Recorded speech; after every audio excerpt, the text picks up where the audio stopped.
I want people in Scotland to have a choice about our own future. Right now we're on a path to being taken out of the European Union against our will. We're on a path that possibly ends with a hard Brexiteer like Boris Johnson or Michael Gove as Prime Minister, and there's no indication the people of Scotland want to go down that path.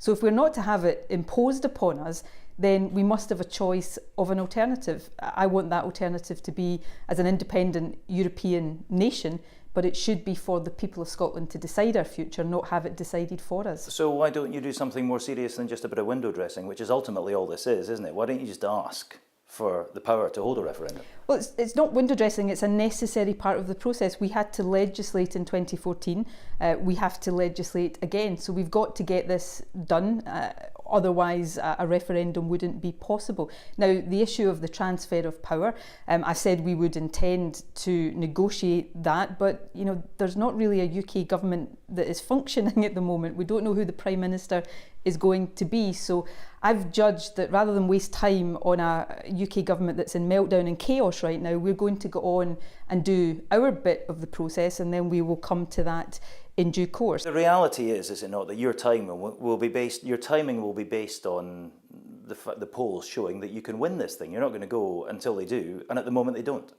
Well, I don't agree with that. Support for independence, in almost every single poll that's been published since 2014 has shown support for independence rising. The last poll showed it at 49% or thereabouts. You can't get that needle over 50 though, can you, really? Look, when the 2014 referendum was first called, support for independence was at about 30%. It rose to 45%. But in terms of timing, I've again been very clear. I think given everything that's happening with Brexit, given what might happen over the next few months with a harder line Brexiteer in number 10, then we should have the right to choose our own future later in this term of Parliament. Later next year would be, at this stage, the appropriate timing, in my view. Doesn't it worry you that in this period of unprecedented chaos at Westminster, as you say, with the Conservatives in disarray, leaderless effectively at the moment, the threat of a hard Brexit, that needle should be bending at the moment, shouldn't it? But it's still broadly where it was when you took power. Look, when I first came into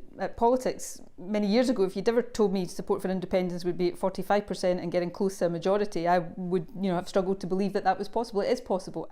The fact is that half this country, in fact probably more than half of this country, are watching this process through the cracks in their fingers. They just don't want this chaos upon chaos. Well, that's, I have to say, not my experience of talking to people, as I talk to a lot of people. So the polls suggest, though, isn't it? Most people don't want to go through this again. Well, firstly, what people are fed up with is the chaos of Brexit, and they don't want Scotland to be dragged down a path that we haven't chosen.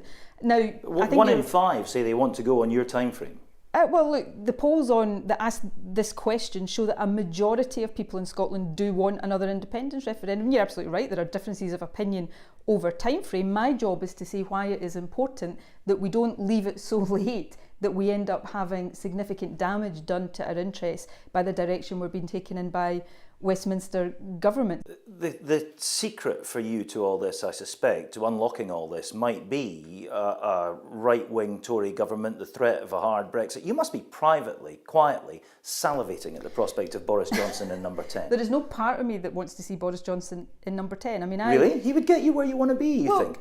Look, I think Boris Johnson would be a disaster as Prime Minister. He was a disaster as Foreign Secretary. But it'd be a triumph for you. Well, look, just let me finish the point. I know I'm a politician, and everybody thinks all politicians are dreadfully Machiavellian about these things.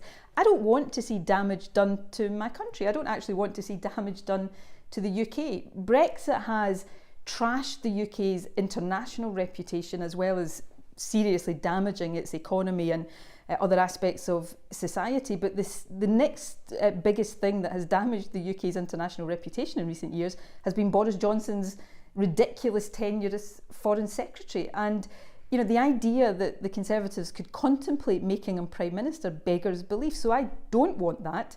But Scotland is not getting a vote in who becomes the next leader of the Conservative Party, and therefore, as things stand, the next Prime Minister. But we do and should have a choice about whether we want to accept Boris Johnson or Michael Gove or Dominic Raab or whatever one of these hard Brexiteers. Who would you choose? Look, I want Scotland to be an independent country where we have a First Minister of an independent country. And Boris Johnson unlocks that door for you spectacularly, according to your calculations, I'm sure. Well, look, if Boris Johnson is Prime Minister, then yes, I think that will probably make a lot more people in Scotland think it's time we were an independent country. But that's not the same thing. I didn't want Brexit to happen. I don't want things to happen that damage the interests of Scotland or indeed the wider UK. But when those things are imposed upon us, then I am going to argue very strongly that Scotland should have an alternative. Looking specifically at Brexit, it seems increasingly likely that there will be a binary choice, either a hard Brexit or a second referendum. Do you expect there to be a second referendum? I think, being absolutely frank with you, right now I think it is difficult to predict with certainty what's going to happen. I think the risk of a no-deal Brexit has increased significantly, but I also think the opportunity of having a second referendum that can stop Brexit has also increased. I hope, perhaps naively hope, that Labour will now get itself into a clear position where it supports a second referendum and we can start to make progress with getting that majority together.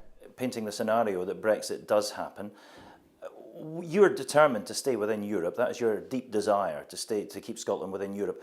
What makes you think, tell me what's going on in the back channels that makes you confident that an independent Scotland would stay within Europe or get back swiftly within Europe? Every single conversation I have within the European Union, whether that's with people within the institutions, people within different member states, make me think that Scotland would be welcomed with open arms. So you're 100% confident we get straight back in? What back in? I've got no doubt at all that Scotland would be welcomed with open arms in the European Union. And, you know, the irony of us sitting here having this discussion, when in 2014, of course, the argument put by the No campaign was that if we voted for independence, we'd be thrown out, but we're sitting here now facing being taken out against our will, is one of the deepest ironies of all in Scottish politics over the last few years. Finally, you want an independence referendum by the end of next year, you were saying? That's why I think the latter part of next year, as things currently stand, yeah. Do you think you'll still be First Minister when that happens? Yes. Absolutely? Yes. Mm-hmm. There's been quite a lot of speculation. So I know you won't want to talk in any detail about this, but surrounding the Alex Salmond trial, for example, are you concerned about that? Look, I'm not going to talk about the Alex Salmond situation at all for reasons you well understand, but you know, I've just won an election for my party. My party is on the up. The Scottish Government is succeeding and making progress in a whole range of things, and I'm looking forward to being First Minister next year, and I'm then looking forward to fighting the 2021 election and seeking a refresh mandate to be First Minister beyond that. You still enjoying the job? I love the job. Thank you very much indeed for your Thank time, you. First Minister.